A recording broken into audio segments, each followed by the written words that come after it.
लोकमित्र live, जंग सच्चाई की। दोस्तों नमस्कार, लोकमित्र लाइव में आप सबका स्वागत है। समाजवादी पार्टी अब समाप्तवादी की तरफ कर रही है बढ़त।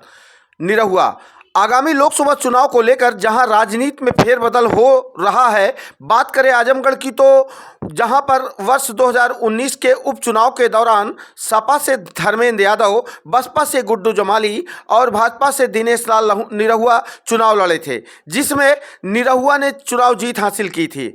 और वहीं आज सपा सुप्रीमो अखिलेश यादव ने गुड्डू जमाली को समाजवादी पार्टी की सदस्यता दिलाई, जिसको लेकर आजमगढ़ के चुनाव में बीजेपी के लिए राह चुनौतीपूर्ण और चिंताजनक होती नजर आ रही है।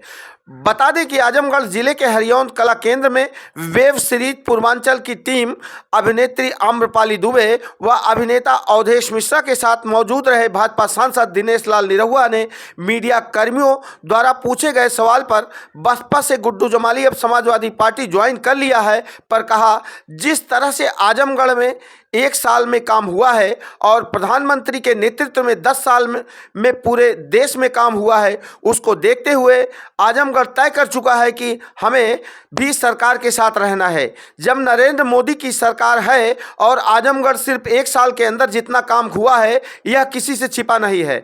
आने वाले समय में फिर से प्रधानमंत्री बनने जा रहे हैं नरेंद्र मोदी, और आजमगढ़ जिस तरह से तेजी से आगे बढ़ रहा है उसको बरकरार रखने के लिए आजमगढ़ भी सरकार के साथ जाएगा और भारतीय जनता पार्टी ही जीतेगी। पता मिलेगा कितना नुकसान होगा? मुझे लगता है कि जिस तरह से जो आजमगढ़ में काम हुआ है 1 साल में, और प्रधानमंत्री जी के नेतृत्व में 10 साल में जो काम पूरे देश में हुआ है, पूरे दुनिया में हुआ है, उसको देखते हुए जो हमारा आजमगढ़ है वो ये तय कर चुका है कि हमें भी सरकार के साथ ही रहना है। कि जब नरेंद्र मोदी जी की सरकार है और सिर्फ 1 साल सरकार के साथ आजमगढ़ रहा, तो आजमगढ़ में कितना काम हुआ ये किसी से छुपा नहीं है। तो अब आने वाले समय में भी प्रधानमंत्री जी फिर से प्रधानमंत्री बनने जा रहे हैं, तो हमारा आजमगढ़ जिस तेज़ी से विकास कर रहा है वही तेज़ी बरकरार रखने के लिए आजमगढ़ भी सरकार के साथ जाएगा और भारतीय जनता पार्टी ही जीतेगी।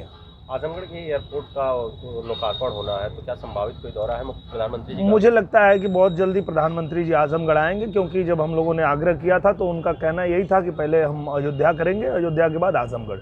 तो अयोध्या का तो हो चुका है, अब अगला नंबर आजमगढ़ का है और किसी भी क्षण डेट आ सकता है प्रधानमंत्री जी का कि आजमगढ़ आकर के और उद्घाटन करें। जिस तरह से राज्यसभा चुनाव को लेकर सपा के 8 विधायक जो है भाजपा में शामिल हुए हैं, उसको लेके आप क्या लगता है आने वाले चुनाव में क्या सपा के कुछ और नेता बीजेपी में शामिल हो सकते हैं? देखिए, मुझे लगता है ये सारी जो लड़ाई है वो विचारधारा की लड़ाई है। समाजवादी पार्टी में जो लोग भी थे, जो लोग भी काम कर रहे थे, वो एक चीज़ तो महसूस कर रहे थे कि समाजवादी पार्टी में रहना है तो राम मंदिर के खिलाफ बोलना है, समाजवादी पार्टी में रहना है तो राम के खिलाफ बोलना है, वैक्सीन के खिलाफ बोलना है, देश की उपलब्धियों के खिलाफ बोलना है।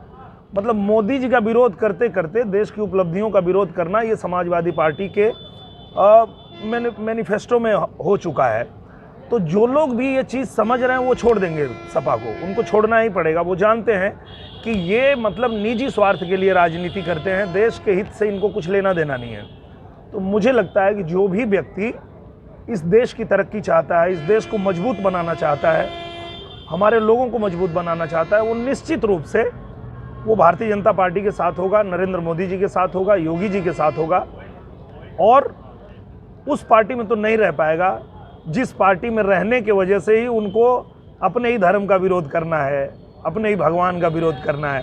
तो आत्मा तो आदमी का थोड़ा ग्लानि तो होता ही है ना। आप आज देख लीजिए कि जितने यादव हैं उन्होंने महसूस कर लिया, ये समझ लिया कि यार हम लोग जनसंघ से पहले जुड़े, यादवों की पार्टी है जनसंघ पार्टी, वही आज भारतीय जनता पार्टी है। उस भारतीय जनता पार्टी से जो फॉरवर्ड लोग जो कि पहले कांग्रेस में थे वो उसमें आ गए, तो ये हम अपनी पार्टी छोड़ के कौन सी पार्टी में गए हैं जहां हमको अपने ही धर्म का विरोध करना पड़ रहा है। तो निश्चित रूप से आने वाले दिन में आप देखेंगे समाजवादी पार्टी पूरी तरह से समाप्त पार्टी हो जाएगी और भारतीय जनता पार्टी जिस तरह से तेजी से काम कर रही है सब लोग उससे जुड़ेंगे। अगर अखिलेश यादव आजमगढ़ से चुनाव लड़ते तो कितना चुनौती मानते हैं? आजमगढ़ से नहीं लड़ेंगे तो जहां लड़ेंगे हम वहीं जाके लड़ेंगे। ये आप छोटी बड़ी खबरों को पाने के लिए लोकमित्र लाइव चैनल को सब्सक्राइब करें ताकि लेटेस्ट अपडेट आप तक पहुंचती रहे। धन्यवाद।